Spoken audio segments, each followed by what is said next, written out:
Alô, boa tarde. Boa tarde a todos e a todas. Eu gostaria de iniciar agradecendo o convite de poder estar aqui falando um pouco da Igreja Matriz de Pirenópolis, do Restauro.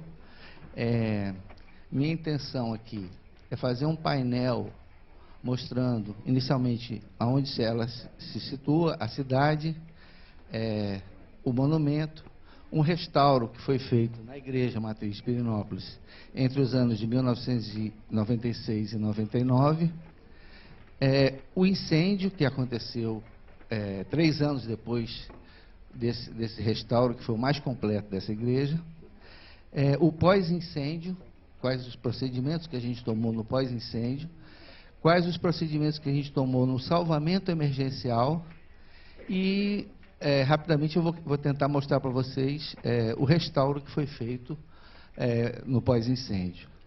Na verdade, essa minha comunicação é um resumo do que está aqui nesse livro, que a gente se sentiu obrigado em colocar e divulgar para o maior número de pessoas o acidente, a tragédia, e como é que essa tragédia foi enfrentada, né? Essa caixa aqui contém o livro digital. Ele é uma coisa didática que pode ser usada nas salas de aula, e ele tem os DVDs, que são vídeos documentários dos processos de restauro da cidade de Pirenópolis, enfocando a igreja, o teatro, o cinema e depois o canteiro aberto, que foi a segunda etapa após incêndio. Esse livro eu vou deixar aqui para o ICROM ou para o ICOM, né, para que é uma maneira de vocês também terem acesso a ele.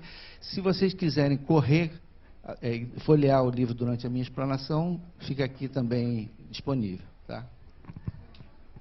Bom,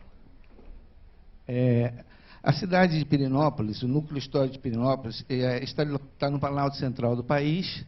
Ele fica a apenas 150 quilômetros da capital, Brasília. A cidade é do século XVIII e foi tombada como patrimônio nacional em 1989. É importante falar para vocês, como eu vou falar da igreja, é importante falar que Pirenópolis também é muito conhecida como as celebrações da Festa do Divino, e também que acontece há mais de 200 anos. Então, a cidade é uma cidade extremamente católica, extremamente religiosa, e que há 200 anos, pelo menos, festeja a Festa do Divino, que ela corre a bandeira do Divino na roça e termina, por último, na Igreja Matriz. E, assim que a Festa do Divino termina, começam as Cavalhadas de Pirenópolis, que são 3 dias onde cavaleiros mouros e cristãos encenam a batalha entre mouros e cristãos. Então, aqui é o desfile dos cavaleiros, com a igreja ao fundo, e a presença dos mascarados, que, na verdade, a cidade vive durante 3 dias um teatro ao ar livre, onde esses mascarados circulam livremente pela cidade. O monumento, a Igreja Matriz de Nossa Senhora do Rosário, ela é o principal monumento na malha urbana da cidade, né? É o local aonde se dá também as comemorações, as missas da Festa do Divino. Eu estou colocando isso e fazendo um link da festa com a igreja, para vocês verem a dimensão que foi um acidente, como é que ele foi trágico para essa cidade, e quais as medidas que a gente, em casos como esse, deve tomar, né? Então, houve um restauro nesses anos de 96 e 99, essa é a foto já com os tapumes antes de iniciar os trabalhos. Em seguida, a gente fez um andaime fachadeiro para ter acesso a toda a fachada, porque o grande problema era desprendimento de reboco. Refizemos todo o forro e os telhados da igreja. Tivemos que em boa parte, retirar o reboco original e fazer um trabalho de colocar outro. E esse aqui foi um dos materiais de divulgação que a gente usou durante a obra. E o interessante dessa obra é que ela incluiu não só a parte de arquitetura e engenharia, mas ela incluiu toda a parte dos elementos artísticos. Então, os retábulos, os altares, um barrado da Capela Mor, que é esse aqui, ó. Esse aqui foi descoberto durante a restauração. Ele estava encoberto por 3 camadas de reboco e ninguém sabia que existia. Então, a gente descobriu esse barrado durante esse processo, né? Enfim, o interessante de assinalar aqui é o restauro do forro da Capela Mor, né? Que não precisou ser retirado, ele pôde ser restaurado em loco. Isso é 12 metros de altura. Isso aqui é o restauro que a gente fez de toda a parte dos elementos artísticos. Assim que concluiu a arquitetura, a gente iniciou todo o trabalho de restauro dos elementos artísticos. Esse é o anjo corneteiro, que o pessoal achava que ele era um anjo negro, mas com a limpeza viu que ele era bem rosadinho, branquinho. E o interessante de assinalar também aqui é o programa que foi criado durante o restauro dos elementos artísticos, que durou 18 meses. E nesses 18 meses, ela está dizendo que ela tocou lá, você esteve lá conosco, né? Nesses 18 meses, a cada último sábado de cada mês, havia um concerto dentro da obra. Isso é uma coisa bacana de acontecer, e eu acho que serve de exemplo para muitas obras, porque quando se fala em obra de restauro, obra civil, a primeira coisa que a gente vê é um tapume. E aí, quando a obra termina dali a 2, 3, 4 anos, se tira o tapume e se convida a população para entrar. No caso aqui é o contrário. A gente convida a população para acompanhar a dificuldade, acompanhar o sucesso, acompanhar a obra e entender o que é um processo de restauro. Então, a gente está trazendo essa inovação que eu acho que pode ser usada em todos os canteiros de obra, principalmente em obras de restauração. Vamos acabar com esse negócio de tapume que esconde a obra. Vamos botar o tapume transparente.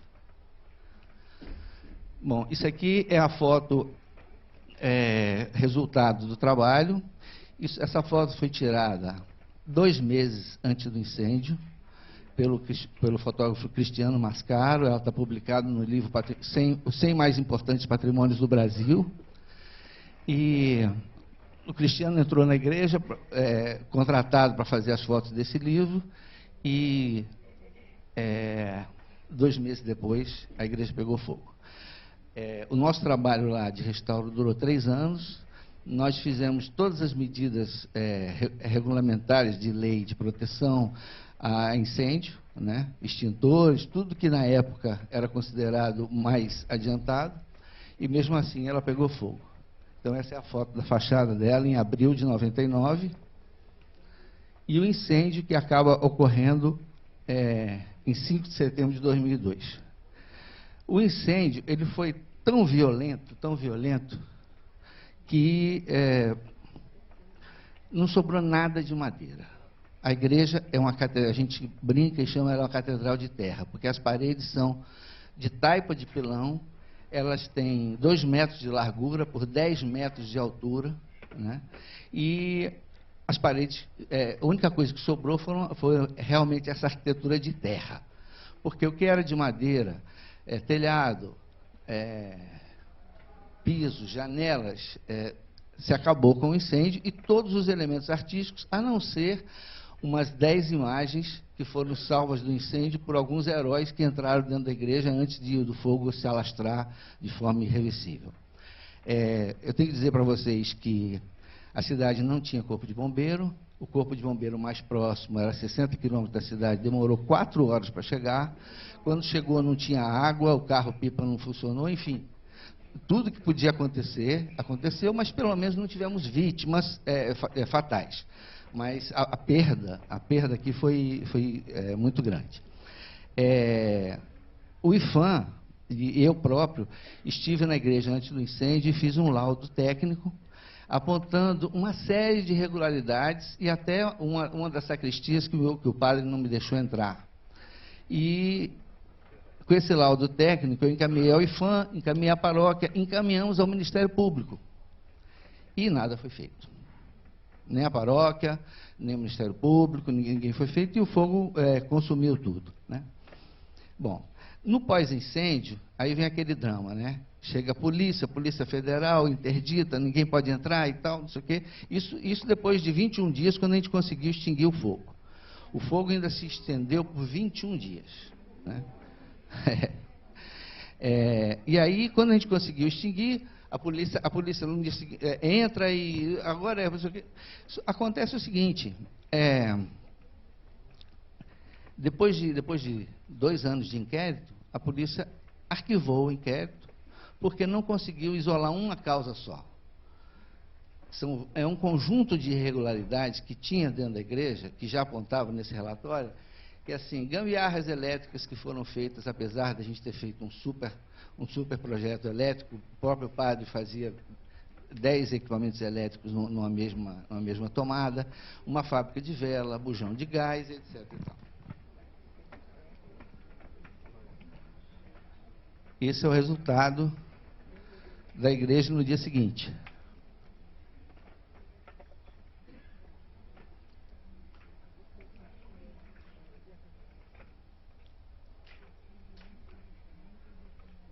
O alto das torres, que é uma estrutura mista entre madeira e adobe, eles não resistiram, eles romperam, caíram, né? Nessa foto vocês podem ver até a presença do nosso querido bujão de gás ali, na sala que a gente não pôde entrar durante a vistoria técnica, e os bombeiros simplesmente arquivaram o processo por não conseguir isolar uma causa única. O processo não existe mais. Esse aí é o resultado do sino, que tem um ponto de fusão a 1.700 graus. E aí, como é que a cidade vai enfrentar a perda ou o acidente com o seu principal ícone? Como é que ela vai enfrentar uma cidade religiosa, onde tem batizado, casamento e tem a festa do divino? Como é que nós vamos enfrentar? Como é que vai ser isso agora? A gente mal comparando, mas era como se o edifício do Congresso Nacional viesse a ruir nas paradas dos ministérios, em Brasília. Eu estou falando do ponto de vista arquitetônico. Foi muito forte.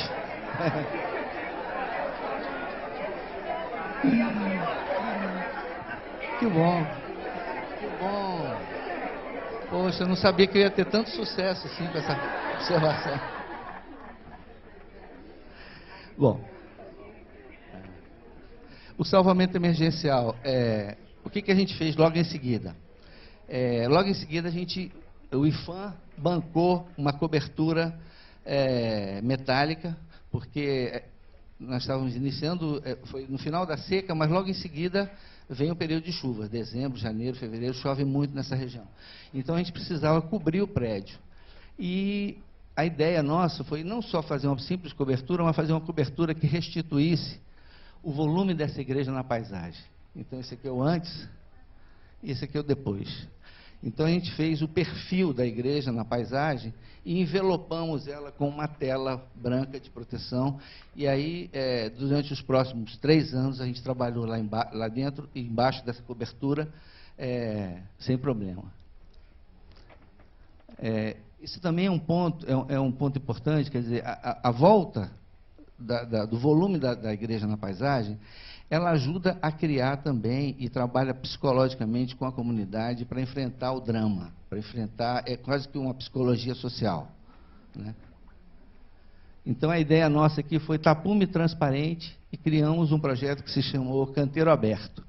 Nós montamos no interior da igreja, isso aí já é a festa que aconteceu no ano seguinte, já com a igreja lá ocupando seu lugar no espaço, e a festa acontecendo naturalmente.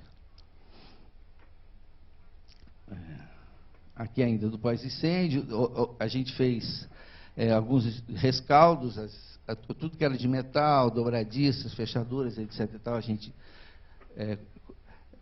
armazenou. E aí vem o projeto Canteiro Aberto, que é uma exposição no interior da igreja. O que a gente queria com isso? A gente queria trabalhar... bom, vou pular aqui. Isso aqui são 4 meses, 4 imagens do monumento. A igreja restaurada, a igreja pegando fogo, a igreja que sobrou dela, e 4 meses depois a gente inicia já o trabalho de restauro. Aí, esse é o livro que se chama Fênix, e é o restauro desse patrimônio. Então, nós precisamos entender como é que se faz taipa de pilão. A gente não sabia mais. Então, nós tivemos que reaprender a fazer a técnica da taipa de pilão. E essa apresentação eu dividi ela em 4 partes: terra, madeira, pedra e ferro. Fica mais fácil a exposição.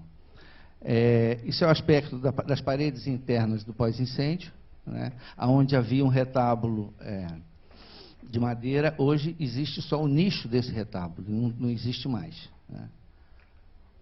E a gente foi reaprender a fazer a taipa de pilão. Essa terra foi aproveitada do desmonte, e a gente começou, então, a fazer formas e misturar o barro com um pouco de cal e fazer inúmeros testes de resistência nas paredes que ficaram, e também reaprendendo a fazer a taipa de pilão, porque a gente decidiu que a gente ia reconstruir a igreja com as mesmas técnicas e materiais que ela havia sido construída em 1700. Então, são as primeiras paredes teste de taipa de pilão.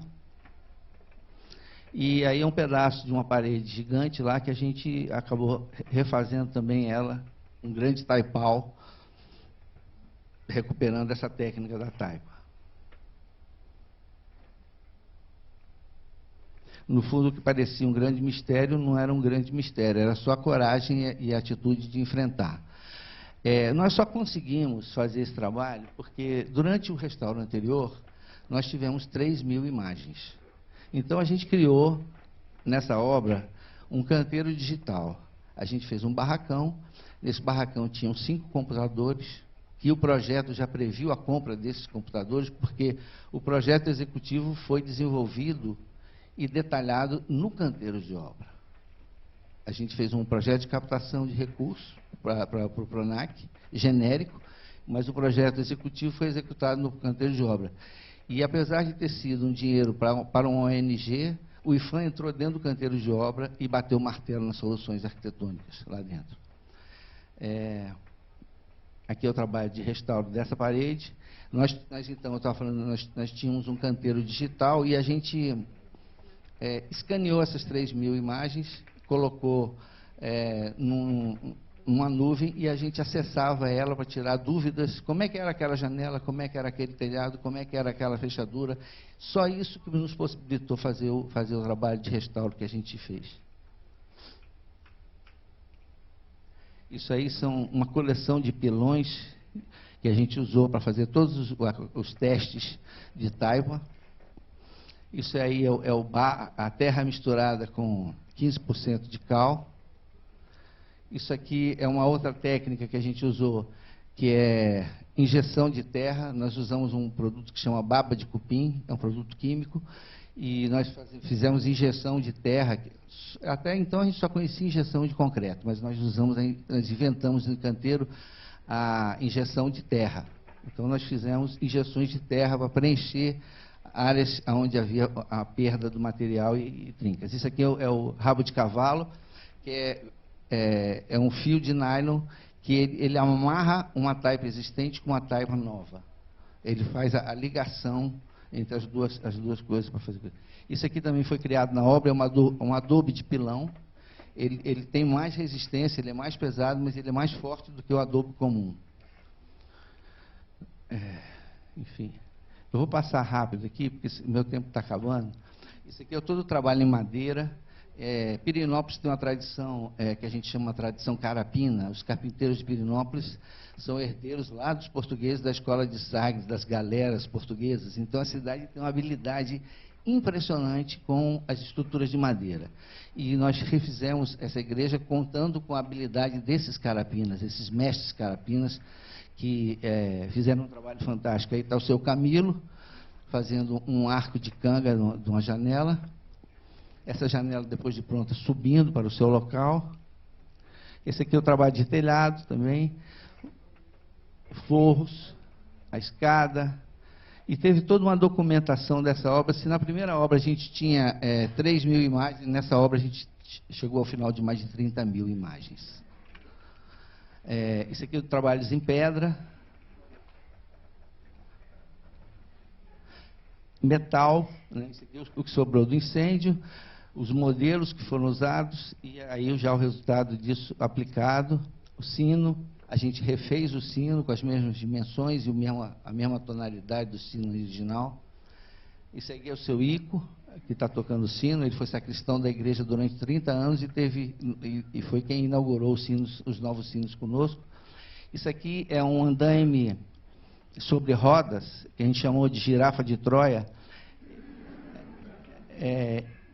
Esse andaime, ele tem 5 pavimentos de 5 pisos, com a escada.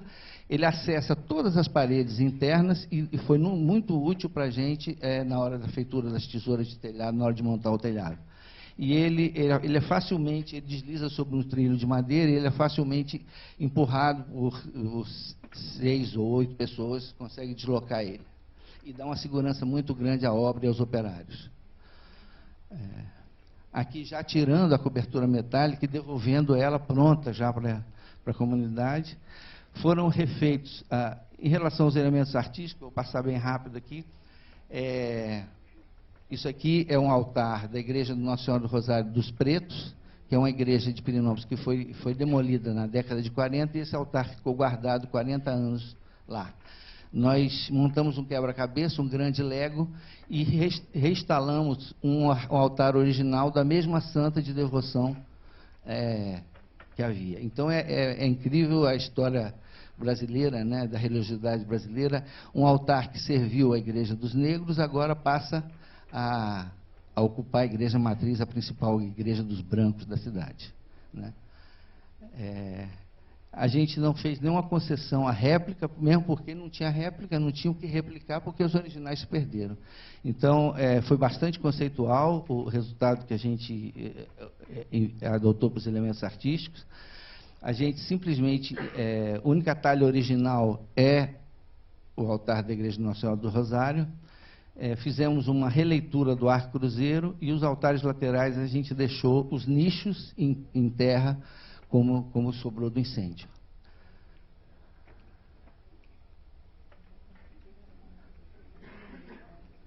É o aspecto final. Isso aqui já é a missa de inauguração com o bispo. O trabalho de educação patrimonial que eu falei, nós tivemos 3 mil pessoas mês visitando a exposição. Então, esse é o trabalho da cura psicológica que eu falo, que a gente tem que trabalhar a comunidade impactada por uma perda tão grande. E isso funcionou muito bem. Na verdade, essa exposição teve que itinerar na obra, porque a gente precisava daquele espaço, e fomos rodando com ela, de forma que ela sempre permaneceu até o final.